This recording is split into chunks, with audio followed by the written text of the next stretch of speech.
Data currency, transform digital asset into digital wealth, trade like Bitcoin anywhere.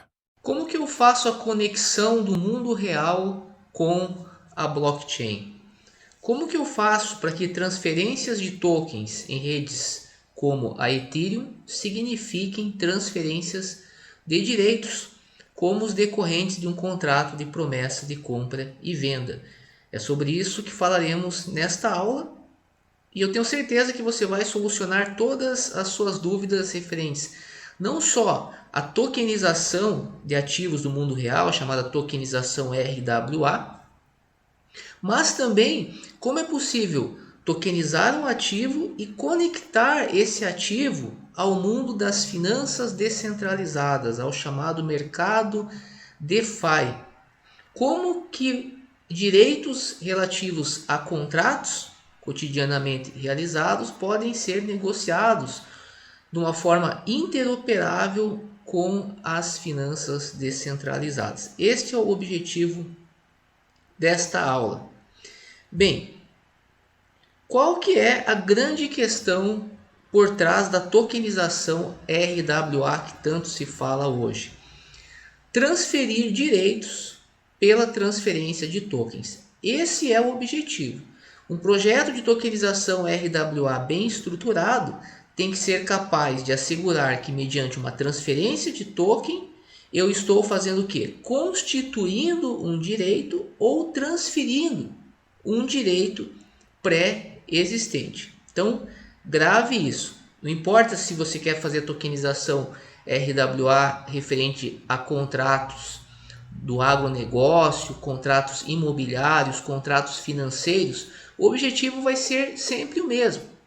Garantir que por meio da transferência de tokens em sistemas como Ethereum, que utilizam as chamadas tecnologias de registro distribuído, que tem a blockchain como principal estrutura de dados, sabemos também que é possível utilizar os Direct Acyclic Graphs, mas no caso a maioria das redes utiliza a blockchain. Então como que faz para transferir esse token, representar essa transferência de direitos e obviamente você vai ter ali essa transferência registrada na blockchain. Vamos entender como que isso funciona. Bem, primeira coisa que você precisa entender é o seguinte, que a conexão entre o mundo on-chain e o mundo off-chain, ela se dá pelo aspecto jurídico e também pelo aspecto tecnológico. Então, nós temos que ser capazes de fazer a conexão jurídica e tecnológica.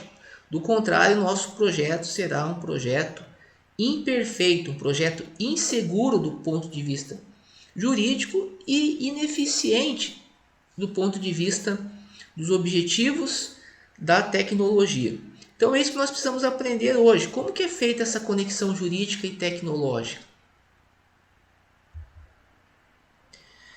Bem, primeiro é importante abrir aqui um parênteses para dizer que quando eu falo que há uma conexão jurídica e tecnológica, que essa conexão precisa existir, eu não estou falando isso porque um dia eu tive um sonho, alguém falou para mim isso, mas porque eu estudei algo muito importante, que é a diferença entre fatos naturais e fatos institucionais.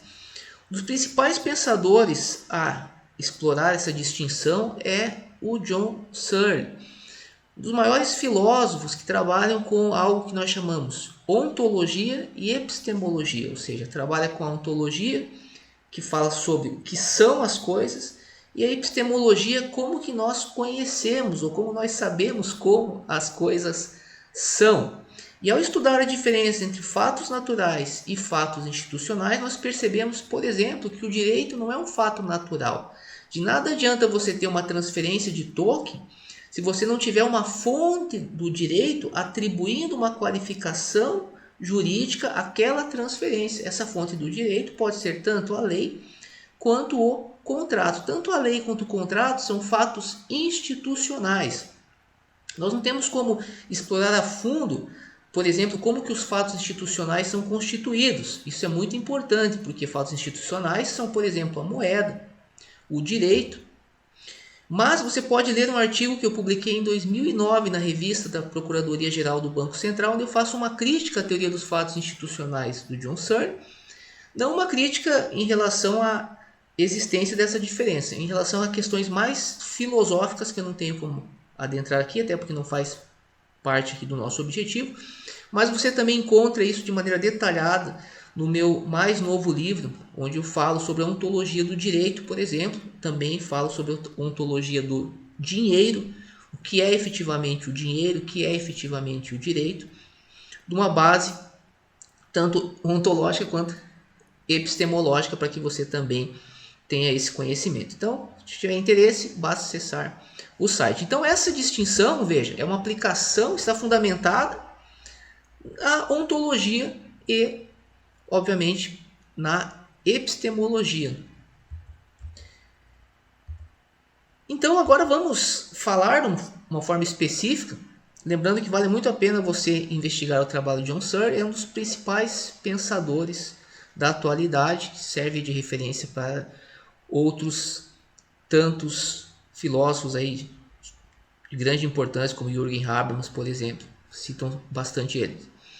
Então, vamos entender agora como que acontece isso, como que eu faço tanto a conexão jurídica quanto a conexão tecnológica. Bem, a conexão jurídica ela vai partir de um elemento jurídico que é o contrato, por exemplo. No caso aqui nós temos o contrato que nós já vimos durante o nosso curso, contrato particular de promessa de compra e venda de imóvel em construção. Nesse caso, esses dados são públicos, por isso que eu estou aqui apresentando para vocês, porque isso aqui é um trecho, conforme você deve se lembrar, de um condo hotel, que é um contrato de investimento coletivo hoteleiro, por isso os dados são públicos. Já falamos também sobre por que um contrato de investimento coletivo é regulamentado pela CVM, vimos o Howey Test em profundidade, inclusive em suas origens, e também já estudamos como é possível descaracterizar ou o que é necessário alterar em um contrato de investimento coletivo para que ele deixe de ser um contrato de investimento coletivo de modo a não ser considerado valor mobiliário, à luz do inciso 9 do artigo 2º da Lei 6385/76 e, obviamente, não seja necessário a autorização da CVM para a realização de ofertas públicas, certo? Mas esse é o primeiro ponto. Então esse é simplesmente um contrato como qualquer outro. Qual que é o primeiro elemento que nós temos então que incluir para fazer essa conexão jurídica? Lembra que eu falei agora há pouco sobre a distinção entre fatos institucionais e fatos naturais. Eu preciso de alguma fonte do direito que venha atribuir essa qualidade jurídica a algo que ocorre no mundo natural, no caso, a transferência de token. E esse elemento são as cláusulas de tokenização. Olha, cláusulas que eu vou acrescentar no contrato que vão fazer referência a esse processo de transferência que acontecerá no contexto dessas tecnologias de registro distribuído. E nós já estudamos as cláusulas de tokenização nas aulas anteriores, então eu não vou agora voltar a falar sobre elas, é apenas uma revisão para que você tenha o processo mais fácil de visualizar. Então, quando eu tenho o contrato qualquer, se for no âmbito do agronegócio, vai ser um contrato relativo ao agronegócio. No caso que nós estamos trabalhando com um contrato imobiliário, porque se trata de tokenização imobiliária. Quando eu acrescento cláusulas de tokenização a esse contrato, eu passo a ter o quê? Um contrato de tokenização. Então, não existe a tokenização RWA que não tenha um contrato de tokenização. E o contrato de tokenização ele surge da inclusão de cláusulas de tokenização que vão fazer referência a todo o processo que vai acontecer na blockchain. Essas cláusulas deverão ser incluídas em contratos hoje que não são contratos de tokenização, são os contratos padrões negociados no mercado. Isso aqui não importa. Tokenização RWA vai ter que, isso aqui é uma verdade lógica que não tem como você alterar, certo? Não importa. Se eu tiver apenas um contrato, não vai adiantar de nada. Eu preciso ter um vínculo jurídico. E esse vínculo jurídico é feito pelas cláusulas de tokenização. Certo? Então, muito tranquilo, você deve saber, obviamente, que a grande questão então está na elaboração das cláusulas de tokenização, que nós já vimos, ainda vamos aprofundar um pouco mais, mas você já sabe como é que elas funcionam. Então agora vamos falar da conexão tecnológica. Bem, na medida que eu tenho agora um contrato de tokenização, eu vou passar esse contrato de tokenização para uma função hash, e essa função hash vai me dar um hash do contrato, certo? Então, tenho o contrato, acrescentei cláusula de tokenização, passo a ter um contrato de tokenização. Contrato de tokenização, passo por uma função hash, passo a ter agora um hash desse contrato, certo? E aí o que acontece? Eu vou precisar ter também um smart contract, que vai ser responsável por emitir o token. Estamos falando de tokenização, então precisamos ter o token, e todo token ele é criado por meio de um smart contract, como esse que nós já vimos durante a aula. E aqui temos apenas alguns elementos dele, que são, por exemplo, algumas descrições. Teremos a identificação, já vimos isso, e teremos, por exemplo, o hash do contrato. Então veja, esse hash que foi gerado aqui, ó, do contrato de tokenização, ele vai ter que ser incluído. Quando eu for fazer a mintagem desse token, eu tenho que passar essa informação durante esse processo, conforme inclusive já fizemos também nas aulas anteriores. Ainda vamos refazer para fixar e de uma forma um pouco mais complexa, mas já fizemos isso. Vamos ter o hash da documentação. Veja que eu estou falando aqui de um contrato de tokenização, mas nós já vimos que teremos outros documentos, a depender do negócio. No caso, tokenização imobiliária, teremos, por exemplo, a matrícula do imóvel e tudo aquilo que for relevante para dar mais segurança ao comprador ou investidor. É importante que você venha estar trazendo como informação para o token. Então isso aqui pode variar bastante, mas temos aqui o hash reduzido, localização do imóvel, valor de referência em UA, que é a moeda efetivamente, a unidade na rede Ethereum, e também aqui o link, por exemplo, caso eu tenha que ter documentações no IPFS. Teremos documentações que não vale a pena, e que vão ter tanto o hash, como contrato, por exemplo, de tokenização, ele vai ter o hash conectado ao token, mas também estará também esse contrato de tokenização também estará no IPFS, e você terá o comprador terá o link para que ele possa fazer essa consulta. Então veja que é algo bastante robusto. Bem, uma vez então feita a conexão tecnológica, que é basicamente passar aqui resumidamente o hash do contrato para o token, que é criado a partir desse smart contract, agora temos que saber como que isso vai ser negociado. E aí eu vou ter um outro smart contract, então, que vai ser responsável pela negociação. Porque veja, quando eu tenho uma compra, eu tenho uma série de informações sobre essa compra. Um ID dessa compra, dessa operação, por exemplo, como um e-commerce tradicional. Só que essas regras de negócio, elas estarão em um smart contract. Como esse, por exemplo, aqui no caso, imaginando que estão vendendo cursos, então Course Marketplace, mas vamos fazer uma alteração desse contrato para que ele possa se enquadrar na venda de direitos imobiliários. Mas é basicamente um contrato responsável exclusivamente pelo processo de negociação e também pela emissão fracionária dos direitos. Lembrando que tudo que acontecer na blockchain deverá estar previamente nas cláusulas de tokenização. Do contrário, eu tenho apenas algo no mundo físico e eu preciso ter algo com relevância institucional, certo? E, enfim, este contrato é com esse contrato que os usuários efetivamente vão interagir, por exemplo, por meio da MetaMask. Então o usuário ele vai efetivamente por meio da sua MetaMask, mas não é obrigatório, pode utilizar qualquer outro mecanismo, porque ele precisa apenas ser capaz de invocar uma função desse smart contract, assim como ocorre no âmbito das finanças descentralizadas. Então não precisa ser MetaMask, tá? MetaMask é apenas porque nós sabemos que você vai ter que fazer o que? Uma serialização das informações, isso é um pouco complexo, mas não precisamos entrar aqui em detalhes. Então, mas o diferencial que é interessante você saber é que quando eu tenho um smart contract na rede Ethereum, eu não dependo de um front específico.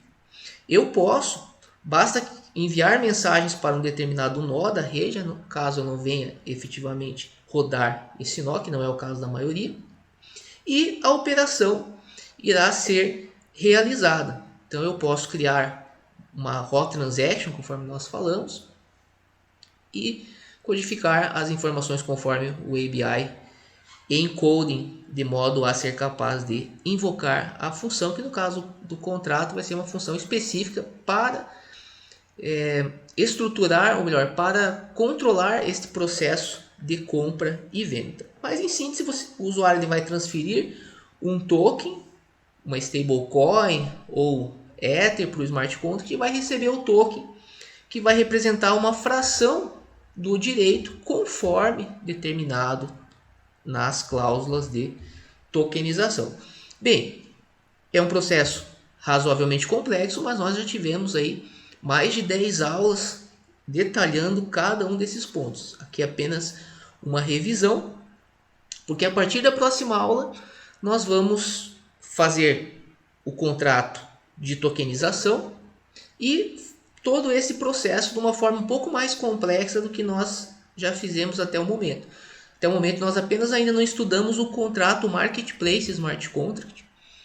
Então nós estudaremos ainda o Marketplace Smart Contract, mas as demais coisas nós já fizemos. Já construímos o contrato, já vimos informações básicas. Vamos apenas agora deixar a questão um pouco mais profissional, um pouco mais complexa.